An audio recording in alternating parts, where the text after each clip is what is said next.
Hello everyone, in this video we will discussing on the living world chapter. ये आपका class 11th biology का chapter 1 है और हम यहाँ पे यूपी सेट 2026 के लिए डिस्कस करेंगे। बेसिकली उतना ज़्यादा इंपॉर्टेंट चैप्टर नहीं है, बट इसके कुछ इंपॉर्टेंट टॉपिक्स हैं। अगर क्वेश्चन बनता है तो उन्हीं टॉपिक से आपका यहाँ पे क्वेश्चन पूछा जाता है। तो जो भी कुछ इंपॉर्टेंट टॉपिक्स हैं यहाँ पे उसको देखने की कोशिश करेंगे। यहाँ पे जो भी कुछ इंपॉर्टेंट टॉपिक्स यहाँ पे एनसीईआरटी में दिए गए हैं। और अगर आपको यूपी सीनेट 2026 के लिए प्रिपरेशन करनी है तो आप इस चैनल से जुड़ सकते हैं। यहाँ पे हम कोशिश करेंगे कि आपका जो biophysics, chemistry, nursing aptitude and plus English के जो भी कुछ इंपॉर्टेंट चैप्टर्स, इसके साथ जो इंपॉर्टेंट टॉपिक्स होते हैं उसको कवर करने की कोशिश करेंगे।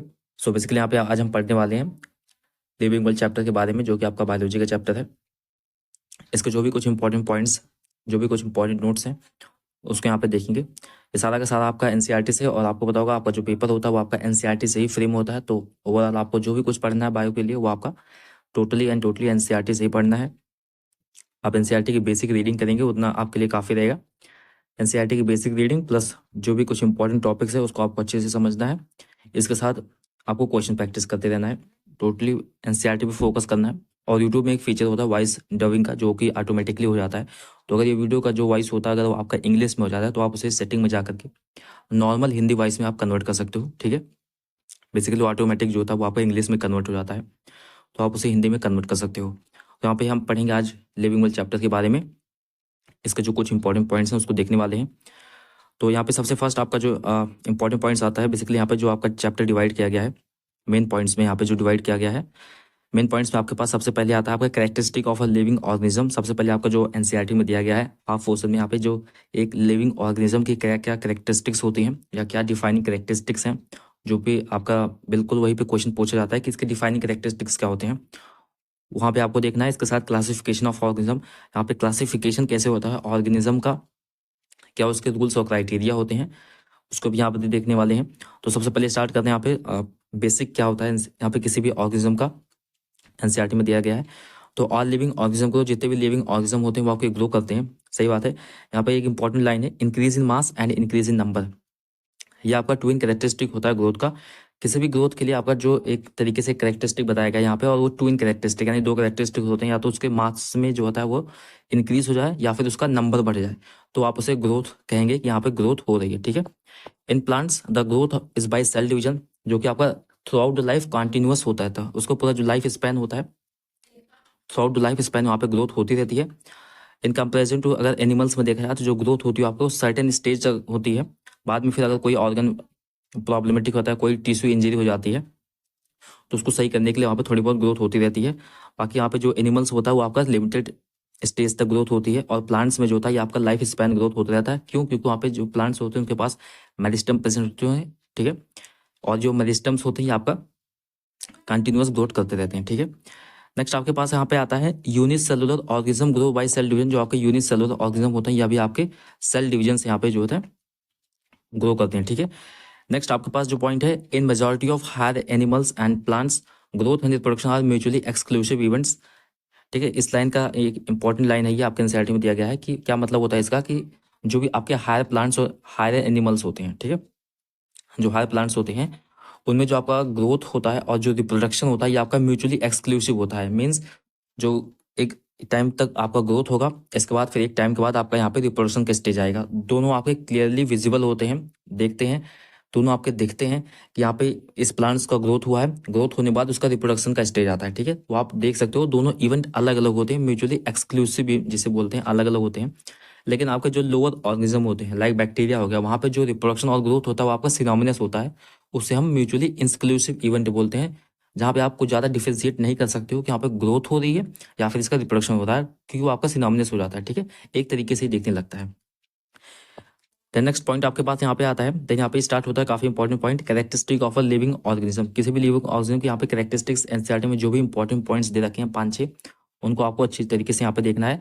सो फर्स्ट आपके पास यहाँ पे आता है ग्रोथ। ग्रोथ बेसिकली आपके पास एनसीईआरटी में क्या बताया गया है, तो increase in mass and increase in number. ये आपका बेसिकली किसी भी सेल का अगर नंबर इंक्रीज होता है या फिर मास में इंक्रीजमेंट हो जाता है तो वो आपका ग्रोथ कहलाता है। प्लांट ग्रो कॉन्टिन्यूसली थोड़ा लाइफ स्पैन, पूरी लाइफ उनका ग्रोथ होती रहती है। क्यों? क्योंकि उनके पास होता है मेरिस्टेमेटिक टिश्यू। ठीक है, animals grow until maturity. Maturity तक जो होते हैं एनिमल्स ग्रो करते हैं, देन मेच्योरिटी जब रीच हो जाती है उसके बाद उनकी ग्रोथ काफ़ी स्लो हो जाती है, स्टॉप हो जाती है, फिर जो भी कुछ टिश्यू इंजरी हो जाती है उसको रिप्लेस करने के लिए भी थोड़ा बहुत यहाँ पे ग्रोथ चलता रहता है। नेक्स्ट आपके पास यहाँ पे आता है bacteria grow by binary fission. तो ये इंपॉर्टेंट याद रखना, जो बैक्टीरिया होता है वो आपका ग्रो करता है बाइनरी फिशन से भी यहाँ पे जो है बैक्टीरिया की ग्रोथ होती है।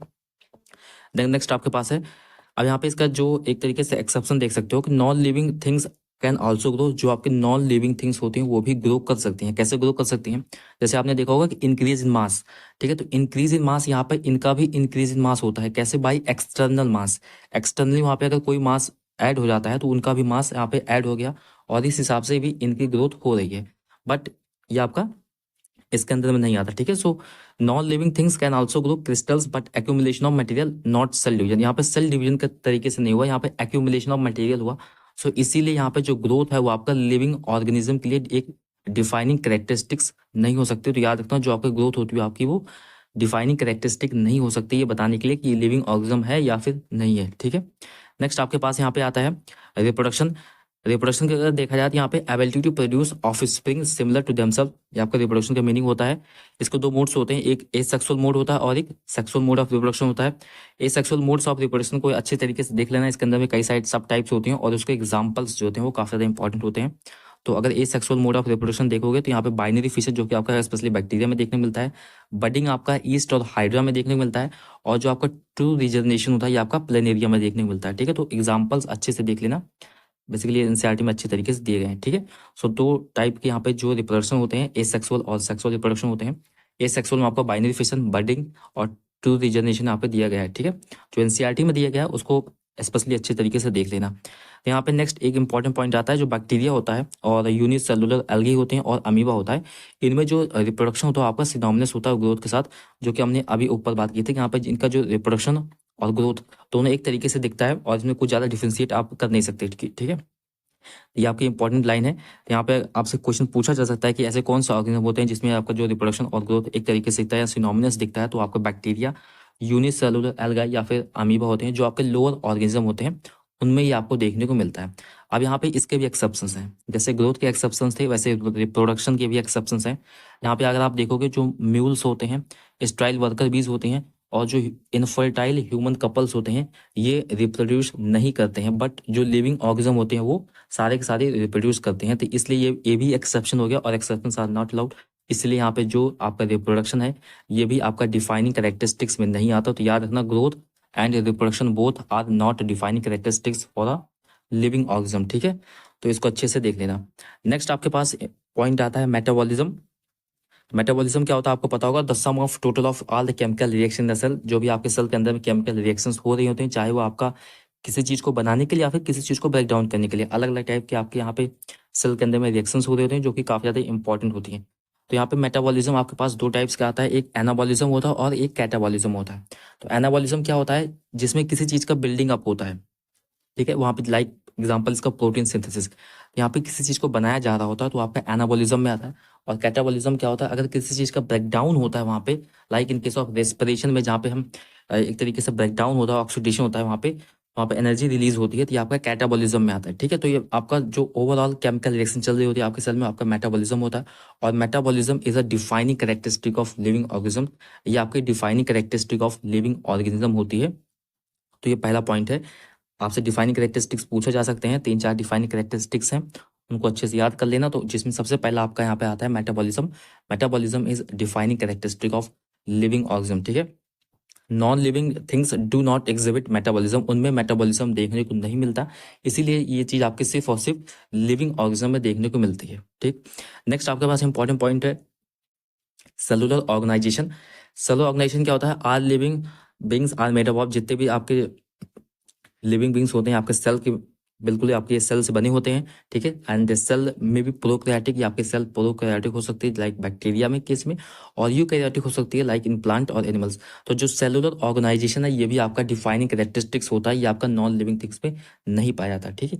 तो जो सेलुलर ऑर्गेनाइजेशन है this is also an defining characteristic of living organism, ठीक है। नेक्स्ट इंपॉर्टेंट पॉइंट आपके पास यहाँ पे आता है कॉन्शियसनेस। कॉन्शियसनेस भी इंपॉर्टेंट है। Ability to sense the environment and respond, जो आपके पास एनवायरनमेंट होता है, जो भी आपके पास टेम्परेचर, लाइट या आपके जो सेंस करते हो और उसके आप रिस्पॉन्ड करते हो, वो आपका कॉन्शियसनेस होता है। तो प्लांट जो होते हैं आपके ये भी रिस्पॉन्ड करते हैं, एनिमल्स भी रिस्पॉन्ड करते हैं, ठीक है। सो प्लांट रिस्पॉन्ड विया ट्रॉपिज्म से रिस्पॉन्ड करते हैं, और जो एनिमल होता है आपको वो नर्वस सिस्टम और एंडोक्राइन सिस्टम, दोनों सिस्टम आपने देखा होगा। एनिमल्स के पास दो सिस्टम होते हैं, एक नर्वस सिस्टम होता है और एंडोक्राइन सिस्टम होता है, दोनों का इंटीग्रेशन से आपका जो होता है वो रिस्पॉन्ड करता है। प्लांट के पास ट्रॉपिज्म होता है। ट्रॉपिज्म आपने बेसिकली आपने पढ़ा होगा, फोटोट्रॉपिज्म और जियोट्रॉपिज्म। फोटोट्रॉपिज्म मीन्स आपके पास लाइट से स्टिमुलस जो होता है वहाँ पे प्लांट आपको जो है एक तरीके से रिएक्ट करता है।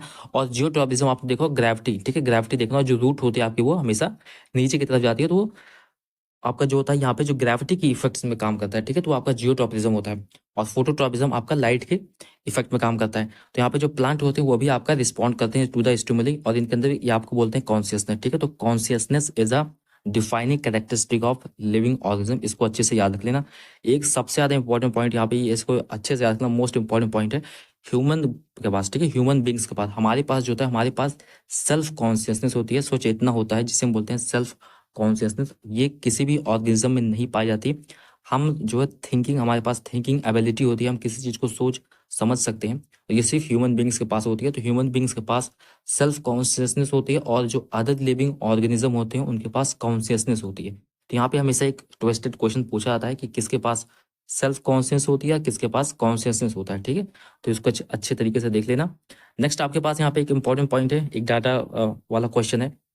ये भी हर बार क्वेश्चन पूछ लिया जाता है कि यहाँ पे जो number of species that are known, जो अभी तक हम जान चुके हैं या डिस्क्राइब कर दी गई हैं, वो आपकी 1.7 से 1.8 मिलियन के बीच में है, जो कि आपका एनसीईआरटी का डाटा है। तो इंपॉर्टेंट इसको याद रखना।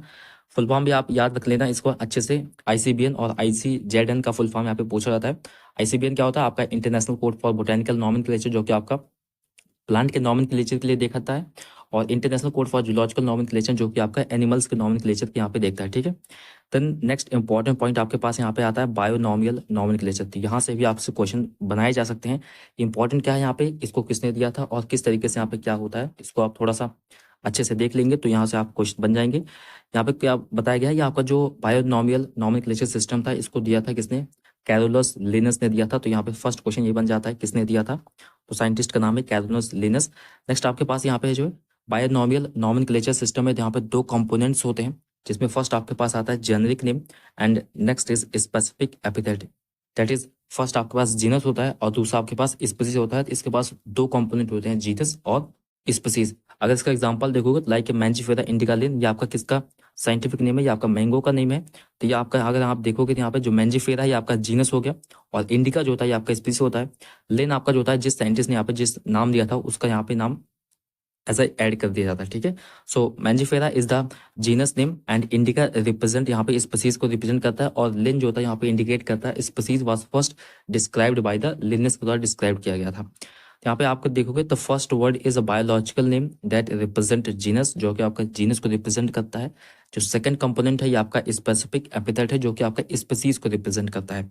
सो the first word denoting the genus start with capital letter, ये इंपॉर्टेंट याद रख लेना। जो फर्स्ट वर्ड होता है जीनस का वो आपका कैपिटल लेटर पे होता है, और जो सेकंड आपका स्पीसीज होता है ये आपका स्मॉल लेटर्स होता है, ठीक है। तो इससे आप देख सकते हो example as a illustrated with example of mangifera indica Linn. यहाँ पे आप देख सकते हो जो एम है वो आपका कैपिटल में, और आई जो होता है यहाँ पे आपका स्मॉल लेटर में दिया गया है, ठीक है। तो नेक्स्ट आपके पास यहाँ पे आता है फिर एक पोस्ट हमने देख लिया, यहाँ पे जो आपका टेक्सोनॉमिकल था, डिफाइनिंग कैरेक्टरिस्टिक्स थे वो हमने देख लिया। अब यहाँ पे आपका टेक्सोनॉमी स्टार्ट होती है, यहाँ पे क्लासिफिकेशन अलग अलग टाइप्स के यहाँ पे जो है देखेंगे। तो बेसिकली टेक्सोनॉमी में क्या क्या इंक्लूड होता है, टेक्सोनॉमी के अंदर में आपका क्या क्या आता है, यहाँ पे एनसीईआरटी में दिया गया है। तो टेक्सोनॉमी के अंदर में आपके पास कैरेक्टराइजेशन, आइडेंटिफिकेशन, क्लासिफिकेशन, नॉमेनक्लेचर, ये चार इंपॉर्टेंट होते हैं, ये आपके टेक्सोनॉमी के अंदर में आते हैं, और इसी हिसाब से यहाँ पे जो है ऑर्गेनिज्म को यहाँ पे क्लासीफाई किया जाता है, ठीक है। सो अगर यहाँ पे एक इंपॉर्टेंट पॉइंट है, यहाँ पे आता है सिस्टमैटिक्स। क्या होता है सिस्टमैटिक्स? मतलब क्या होता है, तो यहाँ पे study of different kind of organism, their diversities and the relationship among them, उसे हम सिस्टमैटिक्स बोलते हैं, ठीक है। अलग अलग टाइप के ऑर्गेनिज्म के बारे में जानना, उनकी डाइवर्सिटीज को समझना, और उनके बीच में क्या रिलेशंस रहे हैं पहले से, उनकी जो इवोल्यूशनरी रिलेशनशिप रही है उसके बारे में समझना, वो आपका सिस्टमैटिक्स में आता है। तो सिस्टमैटिक्स में बेसिकली क्या आता है, systematics takes into the account of evolutionary relationship between the organism, जो उनके बीच में रिलेशनशिप रहे हैं पहले से, यानी अगर आप इसको सिंपल टर्म्स में समझोगे तो सिस्टमेटिक्स के अंदर में जो आपका टेक्सोनॉमी आता है, जिसने हम देखा था अभी ऊपर 4 पॉइंट्स थे, उसको इंक्लूड कर दिया गया किसके साथ, उसको इंक्लूड कर दिया गया यहाँ पे फाइलोजेनी के साथ। फाइलोजेनी बेसिकली आपकी स्टडी होती है किसी भी ऑर्गेनिज्म के, उसके जो इवोल्यूशनरी रिलेशनशिप रहे हैं पहले से, जो आपके रिलेशनशिप रहे हैं किसी भी ऑर्गेनिज्म के साथ, उसको अगर ऐड कर दिया जाता है टेक्सोनॉमी के साथ, तो आपका सिस्टमेटिक्स बन जाता है। ठीक है, तो ये आपका एक इंपॉर्टेंट पॉइंट एनसीईआरटी में दिया गया था। नेक्स्ट अब यहाँ पे स्टार्ट करते हैं। सो यहाँ पे बेसिकली अगर आप देखोगे तो the system of organising organism in a definite sequence of various taxonomic categories in a descending order is called taxonomic hierarchy। आपने एनसीईआरटी में देखा होगा, यहाँ पे जो किंगडम के बाद ऑर्डर आता है, इस तरीके से आपका जो यहाँ पे हियरार्की बनाई गई है वो उसे हम टेक्सोनॉमिकल हियरार्की बोलते हैं। और हर एक पॉइंट यहाँ पे जो रिप्रेजेंट करता है वो आपका टेक्सोनॉमिकल कैटेगरी होती है। जो हर एक स्टेज यहाँ पे रिप्रेजेंट करता है वो आपका टेक्सोनॉमिकल कैटेगरी होता है, और सबको मिलाकर के यहाँ पे एक टेक्सोनॉमिकल हायरार्की बनती है जो कि आपका डिसेंडिंग ऑर्डर में जाती है। ठीक है, तो यहाँ पे अगर देखेंगे किस तरीके से यहाँ पे बनती है, तो सबसे पहले आपका यहाँ पे किंगडम आता है। किंगडम आता है, इसके बाद फाइलम है, डिवीजन। तो यहाँ पे एक इंपॉर्टेंट पॉइंट ये है कि फाइलम यहाँ पे बेसिकली एनिमल के लिए यूज करेंगे हम, और डिवीजन जो होता है ये आपका जो वर्ड होता है ये आपका हम प्लांट के लिए यूज करेंगे। ठीक है, तो इसको भूलना मत। डिवीजन बेसिकली हम प्लांट के लिए यूज किया जाता है, और फाइलम हम यहाँ पे एनिमल के लिए यूज करते हैं। देन आपका क्लास आता है, देन ऑर्डर आता है, फैमिली आती है, देन जीनस, देन यहाँ पे आपका स्पीस आता है। तो इसको याद करने के लिए आप निमोनिक का भी यूज कर सकते हो या ट्रिक का भी यूज कर सकते हो। लाइक जैसे एक ट्रिक है, कीप पॉट क्लीन और फैमिली गेट सिक। ठीक है, इस तरीके से आप याद कर सकते हो, kingdom, phylum, class, order, family, genus, species. ठीक है, तो कीप पॉट क्लीन और फैमिली गेट सिक, इस तरीके से भी आप यहाँ पे याद कर सकते हो। इसका ऑर्डर अच्छे से याद कर लेना, डायरेक्ट ऑर्डर भी पूछा जा सकता है आपसे, इसका करेक्ट ऑर्डर क्या है, इस पर भी आपसे एमसीक्यू बनाया जा सकता है। ठीक है, तो यहाँ पे हम फर्स्ट देखेंगे स्पीसीज के बारे में। स्पीसीज क्या होती है, इसका जो फर्स्ट क्वेश्चन यहाँ पे बनता है कि it is the lowest taxon और कैटेगरी। जो टेक्सोनॉमिकल हियरार्की है उसके अंदर में जो अलग अलग टाइप्स के टेक्सोनॉमिकल कैटेगरीज होती हैं, उस कैटेगरी में सबसे लोएस्ट कैटेगरी आपकी कौन सी होती है, तो आपका स्पीसीज होता है in the biological classification. So the basic unit of taxonomy is species. ठीक है, स्पीसीज यहाँ पे बेसिकली अगर आप नेक्स्ट पॉइंट यहाँ पे है, ईच जीनस में have more than one specific epithet. एक जीनस, उसके बाद आपका स्पीसीज आता है, तो एक जीनस के पास एक से अधिक स्पीसीज हो सकते हैं। ऐसा नहीं है कि एक जीनस के पास एक ही स्पीसीज रहेगी, एक जीनस के पास मल्टीपल स्पीसीज भी हो सकती हैं, रिप्रेजेंटिंग डिफरेंट ऑर्गेनिज्म, अलग अलग ऑर्गेनिज्म को रिप्रेजेंट करती हैं, but have a morphological similarities. लेकिन उनके अंदर में मॉर्फोलॉजिकल सिमिलरिटीज हमें देखने को मिलती हैं। ठीक है, लाइक अगर इसका एग्जाम्पल आप देखोगे तो यहाँ पे दिया गया है, एनसीईआरटी में दिया गया है, पैंथरा लियो, पैंथरा ट्राइग्रिस और पैंथरा पार्टिस। यहाँ पे आप देखोगे पैंथरा यहाँ पे जो आपका जीनस है, जो कि तीनों के लिए सेम है, लेकिन इसके जो स्पीसीज हैं वो आपके अलग अलग हो रही हैं। यहाँ पे जो लियो हो गया, ट्रिग्रिस हो गया, पार्टिस हो गया, ये आपका अलग अलग है। ठीक है, तो आप देख सकते हो एक जीनस के पास मल्टीपल यहाँ पे स्पीसीज देखने को मिल रही है। देन आपके पास आता है जीनस, और जीनस क्या होता है, तो genus comprises a group of related species. Genus के अंदर में एक ग्रुप ऑफ जो आपकी स्पीसीज होती हैं उनको रिलेट करके, जिनके पास सिमिलरिटीज होती हैं उनको इकट्ठा करके आपको वहाँ पे जीनस बनता है। ठीक है, तो genus has a related species which have more characters in common in comparison to the species of other genre। ठीक है, अदर जेनर के मुकाबले जो भी इस स्पीसीज में कुछ कॉमन होता है वो आपका एक अलग जीनस बना लेते हैं। तो जीनर जो होता है आपका, जेनरा जो होता है ये आपका एग्रीगेट होता है किसका, स्पीसीज का। स्पीसीज का यहाँ पे जो है एग्रीगेशन के बाद यहाँ पे आपका जो होता है जीनस बनते हैं। अगर आप इसका एग्जांपल देखो, like potatoes and brinjals are two different species, ये दोनों अलग अलग स्पीसीज हैं, लेकिन इनका जो जीनस वो आपका सोलेनम है। ठीक है, तो ये सोलेनम जीनस के अंदर में आते हैं पोटैटोज और ब्रिंजल। नेक्स्ट आपके पास आता है family. Family is a group of related genre, जितने भी कॉमन जीनस होते हैं उनको एक में करके यहाँ पे फैमिली बनती है, with still less number of similarities, जिसके अंदर में सिमिलरिटीज काफी थोड़ा कम हो जाती हैं as compare to the genus. ठीक है, compare to the genus and species, जिसके अंदर जैसे जैसे आप आगे पढ़ोगे तो वहाँ पे जैसे जैसे आप ऊपर जाते रहोगे, ठीक है, असेंडिंग ऑर्डर में जैसे आप जाते रहोगे टू द किंगडम जाते रहोगे, तो किंगडम पहुंचते पहुंचते आपके जो एक तरीके से जो सिमिलरिटीज होती हैं आपकी कम होने लगेंगी। ठीक है, अगर आप डाउन द ग्रुप जाते हो तो जो सिमिलरिटीज होती हैं वो काफी ज्यादा मिलने लगती है, लेकिन अगर आप किंगडम की तरफ जाते हो तो जो सिमिलरिटी होती है वो आपकी कम होने लगती है। इसलिए यहाँ पर जो सिमिलरिटीज होती हैं वो आपके कंपेरेबल टू द जीनस और स्पीसीज वो आपकी फैमिली में कम देखने को मिलती है। ठीक है, लाइक ये बताया गया है कि family has a group of related genera with still less number of similarities as compare to the genus and species. इसके बाद जो सिमिलरिटीज होती हैं आपकी कम होती है कंपेरेबल टू द जीनस और स्पीसीज के मुकाबले। अगर स्पीसीज देखोगे तो इनके जो कैरेक्टराइजेशन होती है किस बेसिस पे होता है, इनका जो कैरेक्टराइजेशन होता है आपका वो वेजिटेटिव और रिप्रोडक्टिव फीचर्स के भी यहाँ पे होता है। यहाँ पे वेजिटेटिव और रिप्रोडक्टिव फीचर देख लिए हैं किसी भी प्लांट की स्पीसीज को, उसको हम जब हम कैरेक्टराइज करते हैं इनटू द फैमिली, ठीक है। नेक्स्ट आपके पास यहाँ पे आता है क्या है, सोलेनम, पेटूनिया और Datura are the placed in family, किस फैमिली में रखा गया इन्हें सोलेनेसी फैमिली में रखा गया। तो एग्जांपल्स अच्छे तरीके से देख लेना, इस परिवार में इनको यहाँ पे रखा गया है। अगर आप देखोगे बिल्लियों का परिवार, तो बिल्लियों के परिवार को यहाँ फैलिडे बोलते हैं, और यहाँ पे डॉग्स के जो फैमिली होती है उनको हम कैनिडे बोलते हैं। तो एग्जाम्पल अच्छे रख लेना, अच्छे से याद रख लेना। यहाँ पे एग्जाम्पल्स आपसे पूछे जा सकते हैं कि डॉग्स के फैमिली का नाम बताइए या फिर कैट की फैमिली का नाम बताइए। देन आपके पास आता है अगला ऑर्डर है असेंबलेज ऑफ फैमिली, जहाँ पे इस तरीके से आप देख सकते हो कि ऑर्डर में जितने भी फैमिलीज होती हैं उनका असेंबलेज होता है, विच एग्जिबिट फ्यू सिमिलर कैरेक्टर्स, जिनके अंदर थोड़ा बहुत सिमिलर कैरेक्टर्स होता है। जो सिमिलर फैमिलीज होती हैं उनको हम यहाँ पे एक तरीके से कर देते हैं, दैट विल बी ऑर्डर, ठीक है, यहाँ पे ऑर्डर बोलते हैं। एंड प्लांट फैमिलीज लाइक कॉन्वोल्वुलेसी, इसके साथ सोलेनेसी, ये आपके इंक्लूड होते हैं किसके अंदर में, पॉलीमोनियल्स के अंदर में यहाँ पे इंक्लूड होते हैं। तो ऑर्डर पॉलीमोनियल्स में आपके 2 फैमिली यहाँ पे इंक्लूडेड होती हैं। इसके साथ अगर आप देखोगे तो एनिमल ऑर्डर में यहाँ पे कार्निवोरा ऑर्डर होता है, ठीक है, जिसके अंदर में यहाँ पे फैलिडे और कैनिडे, जो बिल्लियों का परिवार होता है, और जो यहाँ पे डॉग्स का फैमिली होता है, ये दोनों किसके अंदर में आते हैं, आपके कार्निवोरा के अंदर में आते हैं, ठीक है। तो एग्जाम्पल्स अच्छे से याद रखना। नेक्स्ट आपके पास यहाँ पे आता है क्लास। क्लास में अगर आप देखोगे तो यहाँ पे include related orders having a common characters. Class के अंदर में आपके पास जो भी रिलेटेड ऑर्डर्स होते हैं आपके यहाँ पे इंक्लूडेड होते हैं। इसका एग्जांपल अगर आप देखोगे तो ऑर्डर प्राइमेटा, यहाँ पे आपका जो ऑर्डर प्राइमेटा होता है जिसके अंदर में मंकी आता है, गोरिल्ला आता है, गिबॉन्स आते हैं, ये आपके क्लास किस क्लास में आता है, ये आपके मैमेलिया, ठीक है, मैमेलिया क्लास के अंदर में आते हैं। इसके साथ आपका जो ऑर्डर कार्निवोरा होता है, ये भी आपका जो होता है मैमेलिया क्लास के अंदर में आता है, जिसके अंदर में टाइगर, कैट, डॉग ये सारे होते हैं, ठीक है। तो इसके अंदर में यानी मैमेलिया के अंदर में जो आपका क्लास होता है, मैमेलिया आपकी क्लास है, और इस क्लास के अंदर में जो ऑर्डर प्राइमेटा होता है और ऑर्डर कार्निवोरा होता है, ये आपका मैमेलिया क्लास के अंदर में आता है, ठीक है। तो इसका एग्जांपल भी अच्छे से याद रखना। नेक्स्ट आपके पास फाइलम आता है।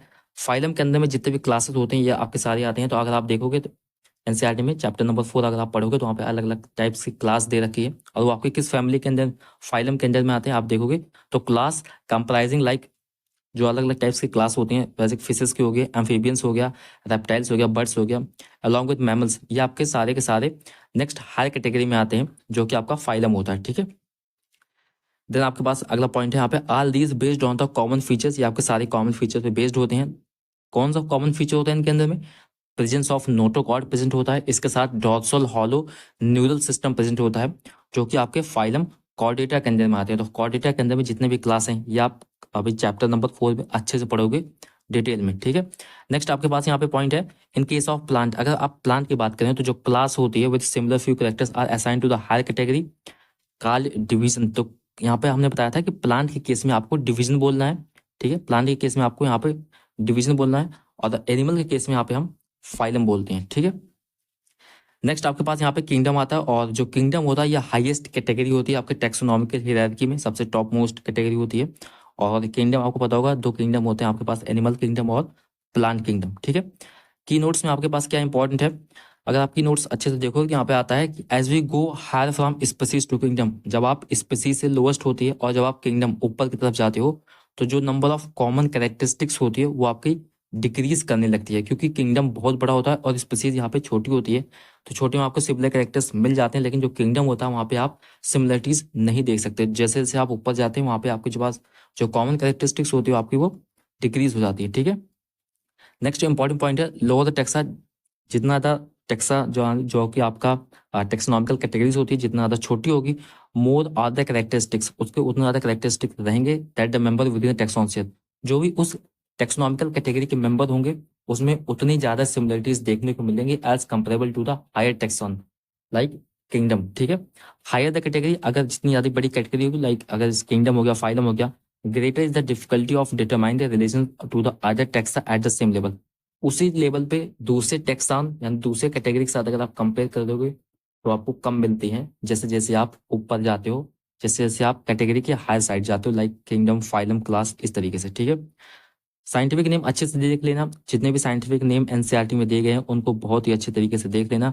यहाँ पे हम 2-3 इंपॉर्टेंट साइंटिफिक नेम है, लाइक वीट का साइंटिफिक नेम आपका जो होता है ट्राइटिकम एस्टिवम है, और हाउस फ्लाई का जो साइंटिफिक नेम आपका वो मस्का डोमेस्टिका है, ठीक है। ये आपके साइंटिफिक नेम हो गए। सो बेसिकली यहाँ पे ये कुछ इंपॉर्टेंट थे एनसीईआरटी के पॉइंट्स, और यहाँ पे आपको एनसीईआरटी को अच्छे तरीके से रीड करना है। जो भी एनसीईआरटी में ब्लैक वर्ड्स में हाईलाइटेड पॉइंट्स दिए गए होते हैं उसको आपको अच्छे तरीके से देखना है, क्योंकि क्वेश्चन बनने की प्रोबेबिलिटी वहीं से सबसे ज़्यादा होती है। और जो भी हमने यहाँ पे कुछ इंपॉर्टेंट पॉइंट्स बताए हैं इसको बिल्कुल अच्छे तरीके से पढ़ के जाना है, क्योंकि ये समराइज्ड फॉर्म है एनसीईआरटी का। और अगर क्वेश्चन बनता भी है तो यहीं से क्वेश्चन आपका बनेगा, ठीक है। और फिर अगले वीडियो में हम नेक्स्ट चैप्टर के बारे में पढ़ेंगे। इसके साथ हम यहाँ पे फिजिक्स, केमिस्ट्री और नर्सिंग एप्टीट्यूड के भी जो कुछ इंपॉर्टेंट पॉइंट्स और वीडियोज़ हैं उनको लाने की कोशिश करेंगे। सो बेसिकली अगर आप यूपीएससी नेट 2026 के एस्पिरेंट हैं और आपने अगर प्रिपरेशन स्टार्ट कर दिया तो आप जो भी कुछ पढ़ रहे हैं उसको आपको नोट्स बनाना है और प्रॉपर तरीके से यहाँ पे रिवीजन करते हुए चलना है, क्योंकि सिलेबस आपको पता होगा क्लास 11th और क्लास 12th दोनों का आपको पढ़ना होता है, तो सिलेबस काफ़ी ज़्यादा बड़ा होता है। इसके साथ आपको एडिशनल सब्जेक्ट भी पढ़ने होते हैं, लाइक इंग्लिश और नर्सिंग एप्टीट्यूड भी आपको यहाँ पे पढ़ना होता है। तो बेसिकली अगर आप नोट्स बनाते चलेंगे और रिवीजन करेंगे, साथ में जो फोकस्ड स्टडी होती है लाइक एनसीईआरटी को फॉलो करेंगे, तो आपका स्कोर भी अच्छा आएगा और आप एक टॉप गवर्नमेंट कॉलेज में भी जा सकते हैं, ठीक है। तो बेसिकली आपको अच्छी तरीके से पढ़ते रहना है। So thanks for watching the video.